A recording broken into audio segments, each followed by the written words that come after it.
You are listening to the Mark Lesko Podcast, a podcast by diehard fans for fans. Mark covers all things Penn State football and the Pittsburgh Steelers, as well as anything related to the sports and fitness world.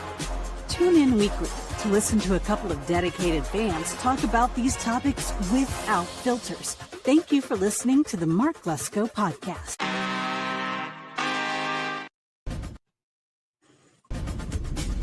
You are listening to the Mark Lesko Podcast, a podcast by diehard fans for fans.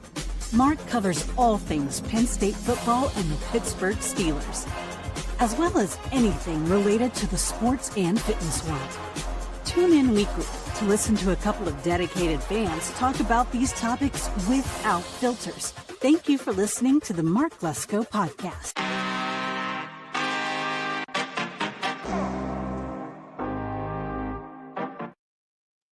All right, Jared, you can hear me, right?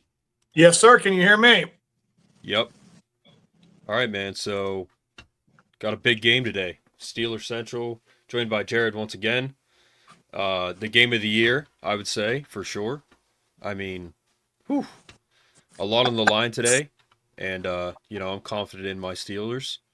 I think the Steelers are. We'll pull it up here. I think they are a 6.5 point dog, I think. Let me see. Oh, 3 dog. So I think they were 6 at one point. Now they're a 3 dog. Over under 48.5. In my opinion, I think it's going to be a high scoring game. I think it goes two ways.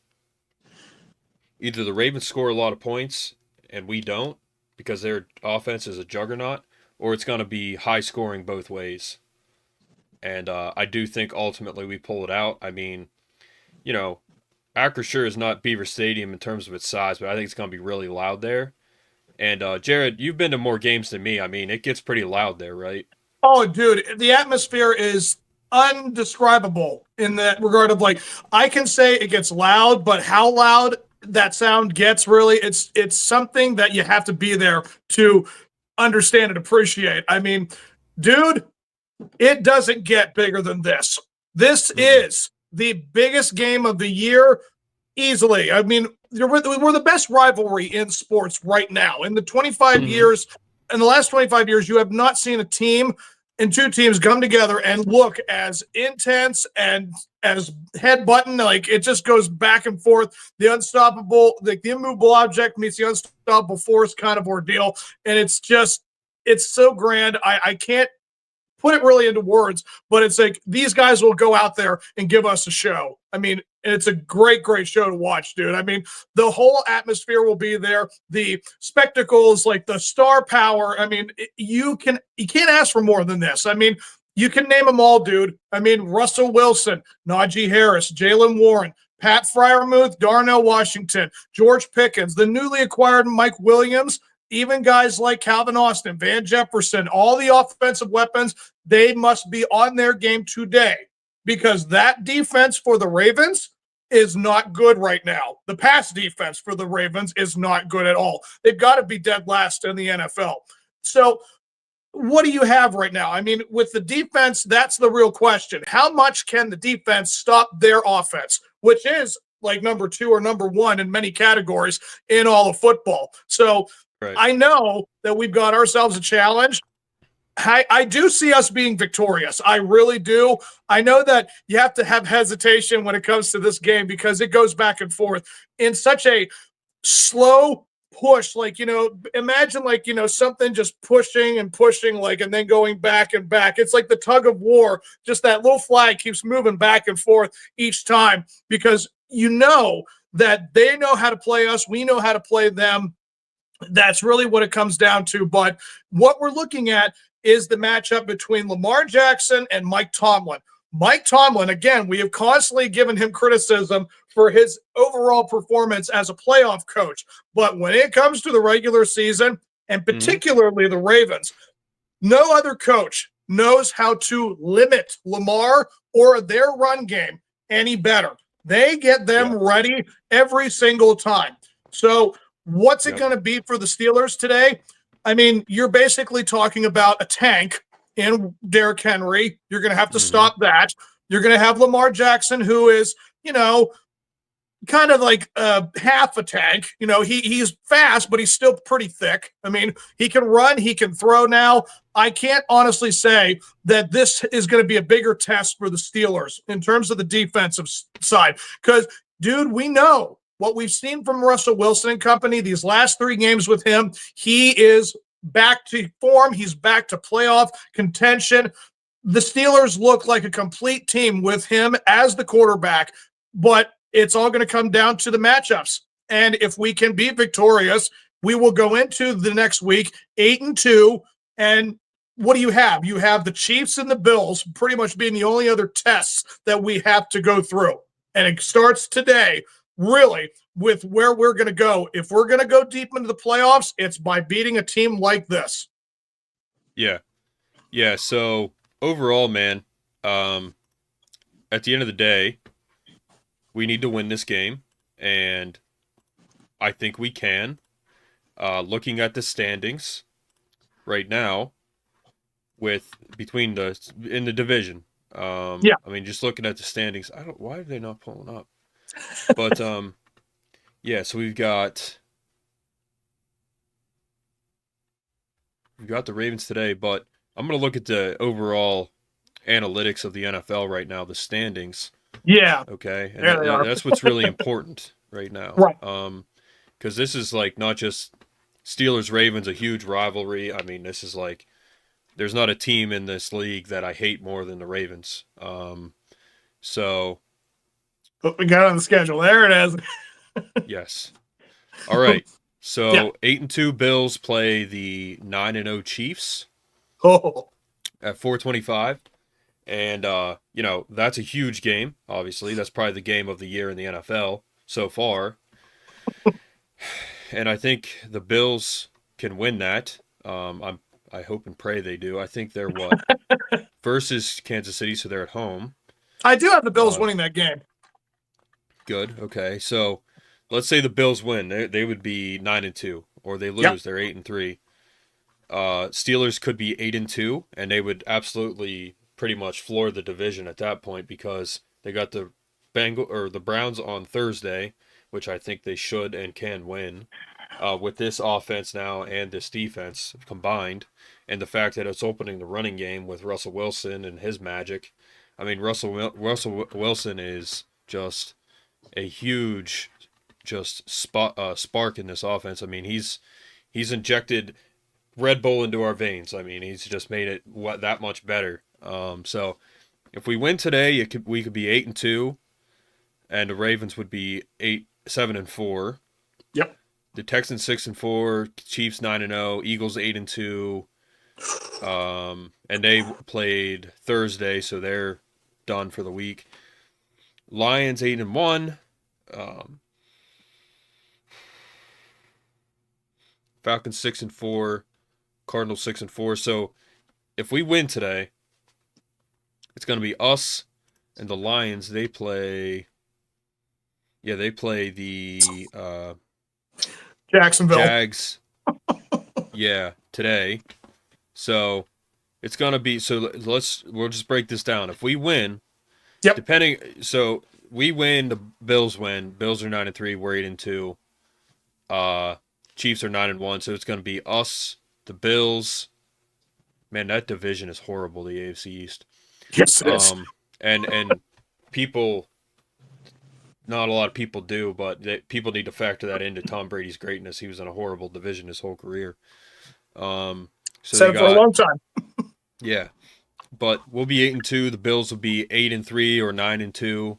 Chiefs will be 9-1 or 10-0. But it'll be us, the Bills, the Chiefs, Eagles, Commanders, Lions, and that's pretty much it. So we're going to be like top 5 in the NFL.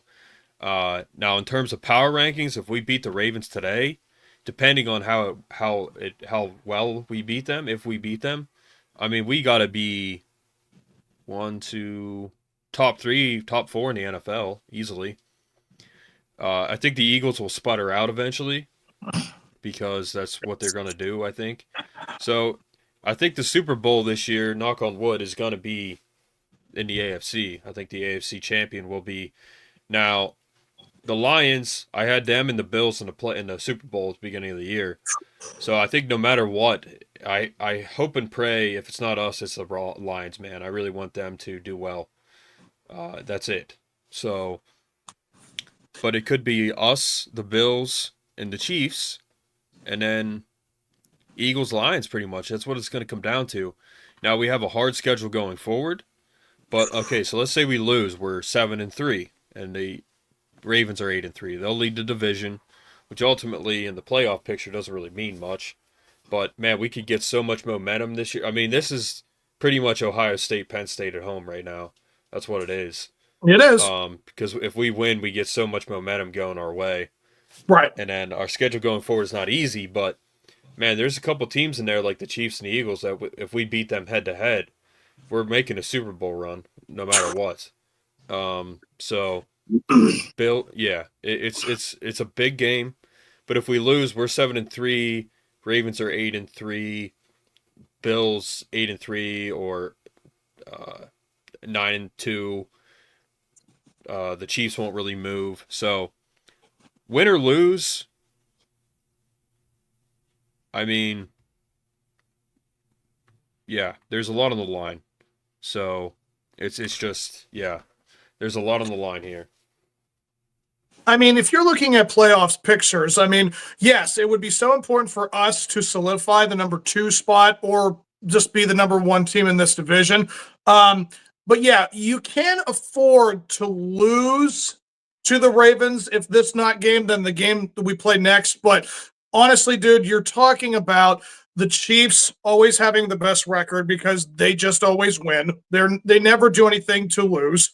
The Bills, with the addition of Amari Cooper and the surgence of James Cook as their running back, dude, Bills, I love what they do with their offense now. Their weapons are out of nowhere just so good. So they are a very tough team. Of course, Josh Allen and Sean McDermott are going to have a game plan for the rest of the season. They're going to be competitors throughout the rest of the year. So, yeah, the Chiefs, the Bills, for sure the Ravens, they are not going away. It's just that's how it's going to be because, again, you don't bring Derrick Henry in, who is just at 30, 31 years old, still just one of the toughest dudes to bring down, just one of the most impressive backs you're ever going to see. He will go down as one of the best running backs of this century. And, yeah, Lamar Jackson just has so many tools now. I never thought he had the passing game down. And after watching this season with a new offensive coordinator, dude, they are ready to make noise. So, yeah, right now it's the Bills, the Chiefs, us, and the Ravens for sure. Now, the Texans, they're interesting because they're sitting there at 6-4, and they know they're going to get Nico Collins back for this game. If they can make an impact with just that one guy, because that's one of his favorite targets, C.J. Stroud's. I mean, he loves to throw to Nico. And if they can make noise with that duo, with they still having a very capable defense, that's another team in the AFC you got to worry about. And don't sleep on the Chargers or the Bengals. Whoever wins the game tonight between the Bengals and the Chargers, dude, they are going to have so much surgence coming their way because they're still mathematically in it. Like the Bengals do not they still have a chance. It's scary what Joe Burrow and company can do. So I'm not saying that, we don't have a shot, but we do still have a lot of competition still in this in the conference, let alone the whole rest of the NFL. As far as the NFC is concerned, it is between the Eagles and the Lions for me. What I saw the Eagles do with the Commanders, now granted, if you didn't watch the game, at one point, there was a time where the Commanders were winning 10-7 in the third quarter. I believe that's when they had the lead. And I think they lost the ball. I don't know if they gave the ball back and then the Eagles scored and they got the touchdown but didn't get the extra point. So they were up 12-10. And then the Commanders were driving. They were on the Eagles' 30 or 35-yard line. And I'm like, okay, if you don't make this, that's a field goal, and you'll go up 13-12. Dan Quinn decided to go for it and didn't get it. And then the Eagles came alive. They won that game 26-18. So I'm not saying that the Eagles, are some huge powerhouse or like they're so scary but what they did was they took advantage of their situation they were given because the Commanders decided to be gutsy and it didn't pay off. And it's like, we'd be talking about a different team entirely if the Commanders were to just go with the game plan in terms of you had the opportunity just to score points and you didn't want to do that. So you got greedy and it didn't work out. So, if they had made that right decision, we'd probably be talking about the Commanders over the Eagles right now. So, I mean, I thought that was the team that was going to challenge the Lions for best team in the NFC. The Lions, dude, they had 5 turnovers against the Texans, and they still won that game. You gave that ball away 5 times, and you somehow managed to get out of that with still the victors. That is a good football team.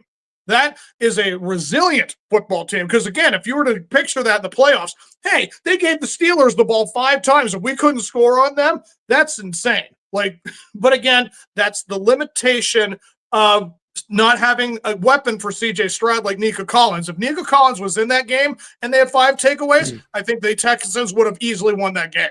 So, there's a lot of storylines that are going into the last few weeks of the NFL season, dude, and we're talking very much like we're in it. Like, we got so many good weapons, and this game today, like we said, it's all about having the opportunity to take this game today and see where you're at. And again, I know that they have the weapons to win this game.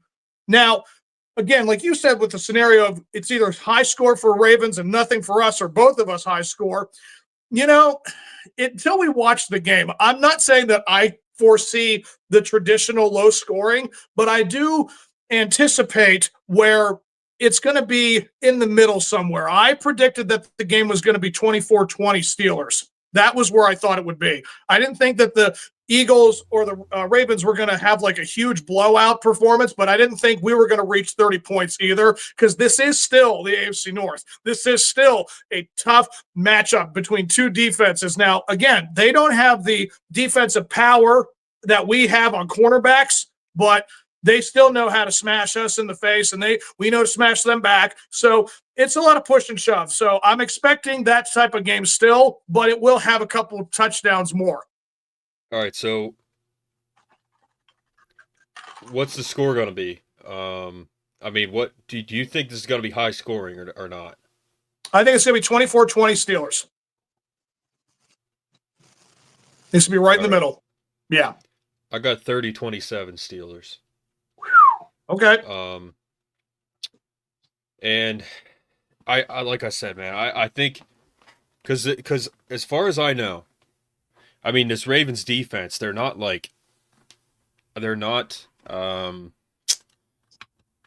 defense isn't very highly ranked as far as I know. I don't quote me on that. Last I checked that this Ravens pass defense was 30th or last in the NFL. So that's why I think it could be high scoring, and because this offense is such a juggernaut. Now, I think they could stop Lamar Jackson passing, but I don't know if they can stop anyone rushing right now. And that's the thing. Like, does our defense give up? Does our defense give up a lot? And it looks like the Ravens are what? So how does this work? Total yards, is it team total defense stats? I think this is yards given up.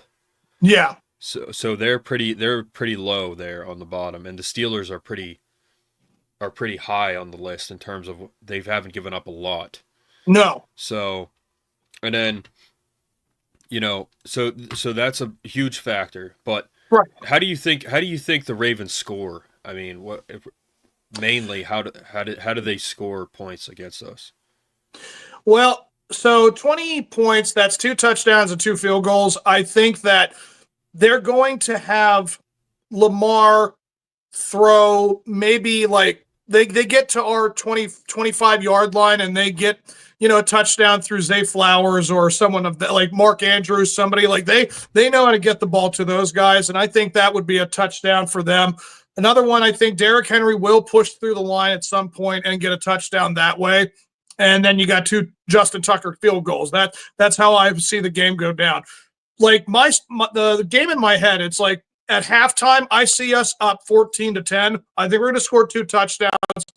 They're going to have the touchdown and a field goal. Then they get the ball back at the half. They're going to have a touchdown again, 17-14. I think we're going to score again with a field goal. We're going to tie it 17-17. Then they're going to get a field goal attempt, and they're going to get it. And they're going to go 20-17. And with the last 4 or 5 minutes of the game, we charge down the field and get a touchdown and win 24-20. Okay. So you think our defense pulls through and doesn't give up a lot of points? Yep. All right. Yeah, I mean, like I said, man, I pretty much have, I have, and it could be a situation where we don't give up a lot of points, but we do score quite a bit. I just think both ways it's going to be pretty high scoring. So, yeah, I think the over hits on the game, and I think we cover by at least 3 or 4 points. So yeah, the over-under is 47.5. If my prediction comes through, it's going to be 44. So I'm going to take the under for me personally. Because, again, AFC North is just different, dude, especially with these 2 defenses. Again, I know that the Ravens pass defense, has what they have, dude. But listen, the games are different when you play. I mean, it's like, I know that on paper you see what you see, but that is all thrown out the window about 9 times out of 10, especially with this particular game. Like the Ravens and Steelers, they just go into this mindset where it's like 24-20 would feel like, 48-45 for any other team. Like that's like how this works in this division. Like AFC North ball is all about defense. And I know they're going to be throwing us all around. We're going to be throwing them around. I mean, can I hope in some way, shape, or form that TJ Watt not just gets 1, but at least 2 sacks today? I mean, I would love nothing more than to see him just rip through a guy and just get at Lamar. I mean, you're talking about guys like Patrick Queen having such a huge storyline with this. This is his former team, and it doesn't happen very often where you have a former Raven playing in the same season that they did just previously on this division. I mean, it's crazy to know that he is going to try to do everything he can to make an impact in this game.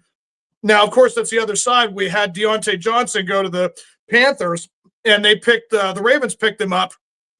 Just for what? I mean, for another name, because they have not used him like almost at all in the 2 or 3 games he has played for the Ravens. And so I'm wondering, is he going to have some sort of insight? Is he going to make some splash play and like make us look silly, or does he get his revenge, or do we give them the reason as to why we got rid of him? So, I mean, there's so many intangibles that go into this particular year's storyline where we were not supposed to be where we're at. We're not supposed to be leading the division at this point. And yet we are doing what we're doing because of guys like Russell Wilson, guys like Justin Fields, and just this newly acquired Mike Williams. I mean, that moon ball last week in the end zone, dude, is just one of the best highlights. And we had some spectacular plays last week with both him and George Pickens. I am predicting that you are going to see, I want to say 120 yards minimum for George Pickens and a touchdown. I think that's what's going to happen for him today. I think the other touchdown is going to go to, I'm going to probably pick, I don't want to pick Pat, but I have a feeling Freiermuth is going to get in somehow. And then the last one will be either Najee or Russell putting the stamp at the end. I mean, it's going to be one of the 2. So I very much enjoy what we have offensively. And if that's what it takes, dude, 24 points against the Ravens, you would say any other year that would win the game for them. All right. Well, I mean, I don't disagree with you, Jared. But I do think ultimately that we win this game, and that, we're going to score some points, and I think the Ravens do too, just because their offense is so good.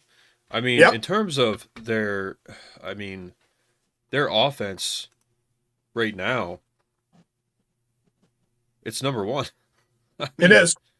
Yeah, and our defense is one of the best too. We're like 5th or 4th or something. So, yeah, It's interesting, man. It's interesting. So we will see, but I like I said, I think we win. If you want to put money down, put it on the Steelers, and I think we cover. And I think we shut down this offense at home, and Russell Wilson comes out. Him and Najee both. I mean, he's got weapons to throw to. We got another receiver. I mean, our new defensive tackle, he's a freak too. Yeah. So yeah, man. Just overall, it's a good game, and I think we come out victorious. And Jared, I'll stay in touch with you. We should probably do a post game too. Get our Absolutely. thoughts. So yeah. Yep. And with, like I said, with schedule changes recently, we're able to do this, so it works out. Yeah. But, yeah, Jared, do you have anything else to say right now? I mean, for what we have injury reports, like Jaylen Warren is going to be playing in this game today. That's going to be a huge help. He may be limited because it is a back thing, so it's definitely encouraging to know he will be playing, but how much we don't know. Nick Herbig is going to be back for this game. I know that Corey Trice, I think if he isn't playing this week, he'll be back next week or this Thursday. They definitely have some pieces coming back. And it's very encouraging to know that we're at this point in the season. And again, if we get a victory today with these guys coming back healthy, like we have another push. Like, because again, you're talking about this is just the beginning of this gauntlet. Regardless, I mean, you can't sleep on teams like Cleveland because the Cleveland Browns beat the Ravens, even when they were completely out of it. Like they were 2-6 or 2-7 or whatever, and they beat the Ravens, dude. So the AFC North is a different animal entirely. So don't treat it like the Browns and the Bengals can't win because they can find ways to make it look bad. Because Joe Burrow, if there's any quarterback, I'm more scared of Joe Burrow than I am of Lamar Jackson. If Joe Burrow was on the Ravens team, dude, that team would never lose. That is how good Joe Burrow is at quarterback. He can beat Pat Mahomes. He can beat guys like Josh Allen, and he has played as tough a game as he has with the Ravens twice this year so far, and they all came down to a touchdown or a field goal point. There was 3 points separating all two of their games. That is extremely scary. And then, of course, you're throwing in a team like the 8-2 Eagles and the undefeated Chiefs. I mean, we still have so much more to get through, but it would be a huge statement if we were to take it today. And I think we will. Yeah, I don't think there's anything else we could say, Jared. We need to pull out this win, and that's it. They need to win, and like I said, it's not just about winning today. It's about what it says going forward. If we win today, then we know that we're the real deal. Yep. And the schedule going forward for us, I mean, we got 2 losses right now. So if we win today, we're looking at, knock on wood, we're looking at maybe 3 more losses, man, if that. Maybe. That'd be 12-5. That'd be 12-5. That would win you a division, yes. Win us the division, and winning the division at 12-5, we're gonna have a pretty good seed as well. So we're gonna end up playing I don't know, we'd end up playing a 5 or 6 seed, I think. And that would be the Chargers or the Broncos, and we've beaten both of them. Yeah, we would be maybe 4th in the rankings. 12-5. I mean, I'd like to think we'd be 3rd or 4th. Yeah, Third, no fourth. lower than Okay. 4th. Yeah. All right, everyone. Jared, it's good to have you back on, man. We'll do post game. I'll stay in touch with you. Yes, sir. And let's get this win and pull it out. Let's do it, guys. Go Steelers.